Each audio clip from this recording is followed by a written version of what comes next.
Assalamualaikum warahmatullahi wabarakatuh. Innal hamdalillah nahmaduhu wa nasta'inuhu wa nastaghfiruh wa na'udzu billahi min syururi anfusina wa min sayyiati a'malina. May yahdihillahu fala mudhillalah wa may yudlilhu fala hadiyalah. Ashadu an la ilaha illallah wahdahu la syarikalah wa ashadu anna Muhammadan abduhu wa rasuluh alladzi la nabiyya ba'dah. Puji dan syukur marilah kita ucapkan kehadirat Allah Subhanahu wa taala atas nikmat karunia yang begitu banyak yang telah dilimpahkan Allah Subhanahu wa taala kepada kita. Allah telah memberikan kita iman, memberikan kita Islam, memberikan kita semangat dan kesehatan, dan berbagai macam nikmat lainnya yang tidak bisa kita hitung-hitung, nikmat yang telah diberikan Allah Subhanahu wa taala kepada kita. Sudah sepantasnya dan seharusnya manusia ini bersyukur atas karunia nikmat yang telah dilimpahkan Allah Subhanahu wa taala kepadanya. Selawat dan salam marilah kita tujukan kehadirat Rasulullah sallallahu alaihi wasallam, kepada keluarganya, sahabat-sahabatnya, dan orang-orang yang telah mengikuti sunnahnya sampai hari kiamat. Mendengar kaum muslimin yang dimuliakan oleh Allah Subhanahu wa taala, Nabi kita Muhammad sallallahu alaihi wasallam telah bersabda dalam hadis riwayat Abu Daud yang berbunyi, "Man ata kahinan au arrafan fasaddaqahu bima yaqulu faqad kafara bima unzila ala Muhammad."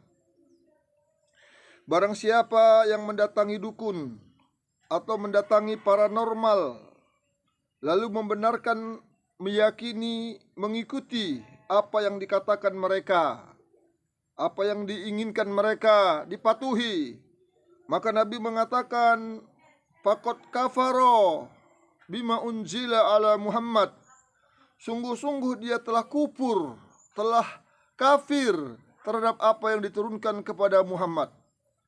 Nabi kita sallallahu alaihi wasallam melarang umat ini, kaum muslimin, untuk mendekati, datang kepada dukun. Karena dukun ini merupakan rasulnya syaitan.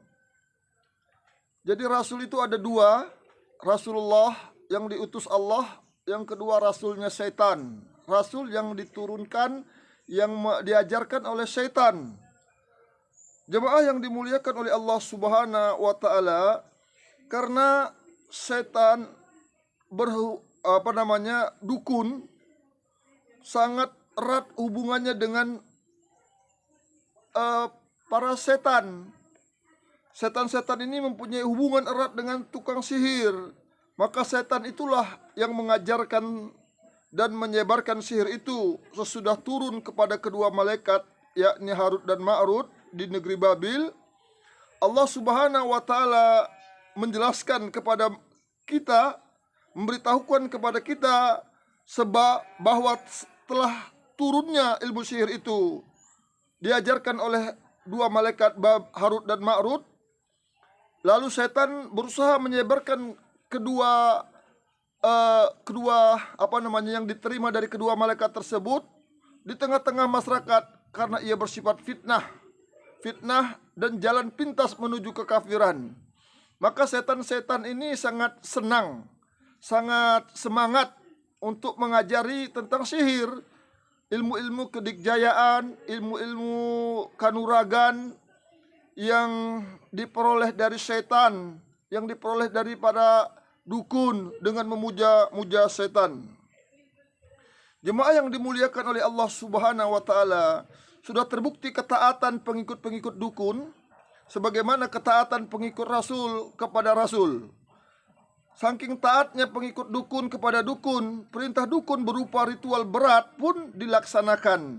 Misalnya puasa bid'ah, 3 hari 3 malam tidak makan dan tidak minum, lebih berat dari puasa bulan Ramadan. Dia lakukan semedi dengan syarat-syarat tertentu lebih berat daripada ibadah salat fardu. Semendi 40 hari 40 malam, enggak tidur, berbagai macam ritual-ritual lainnya dilakukan.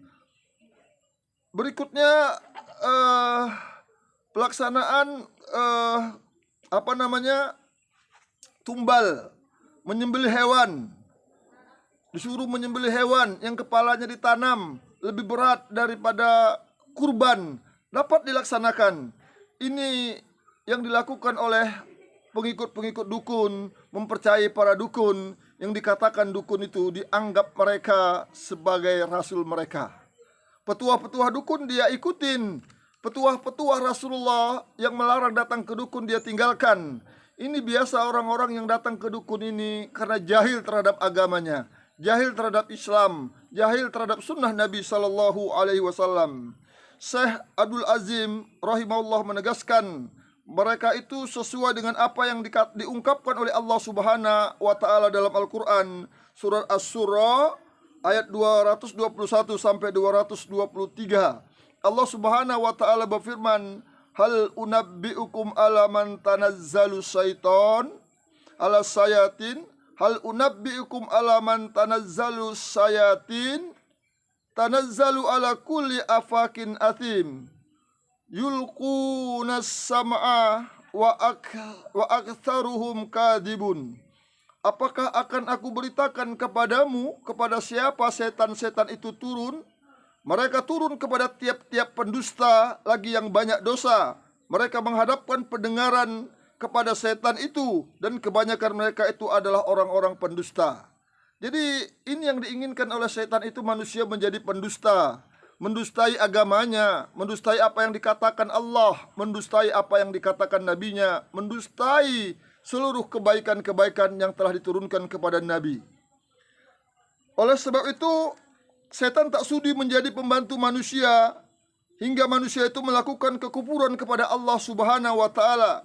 Manusia menggunakan jampi-jampi yang mereka ucapkan dan jimat-jimat yang mereka tuliskan yang mengandung kesyirikan dan kekafiran yang sangat jelas. Terkadang mereka melantunkan beberapa ayat Al-Quran, sehingga orang-orang yang tidak tahu akan kebenaran menganggap benar apa yang para dukun lakukan, yakni minta perlindungan kepada jin, minta pertolongan kepada selain Allah Subhanahu wa taala. Ini yang dilakukan oleh para dukun, maka kita harus berhati-hati mempelajari agama kita dengan serius, meluangkan waktu kita untuk belajar agama dengan benar, mempelajari Al-Quran dan Sunnah, karena permasalahan dengan jin ini adalah permasalahan yang gaib. Kita harus tahu dari yang maha gaib, yaitu Allah Subhanahu wa taala yang telah menceritakan kita dalam Al-Quran dan melalui lisan nabinya Rasulullah Sallallahu Alaihi Wasallam. Semoga kita semua dilindungi oleh Allah Subhanahu wa taala dari segala macam keburukan dan kejahatan para setan, dengan mengamalkan sunnah-sunnah Nabi menjadi thariqul hayah, jalan hidup harian kita, berdoa kepada Allah Subhanahu wa taala, minta perlindungan kepada Allah dari gangguan-gangguan setan. Tidak ada cara lain, cara yang paling baik, cara yang paling bagus kecuali kita memperbanyak zikir, memperbanyak doa, melindungkan diri dan keluarga serta harta kita dari gangguan setan. Semoga ada manfaatnya. Fa'tabiru ya ulil albab la'allakum turhamun. Assalamualaikum warahmatullahi wabarakatuh.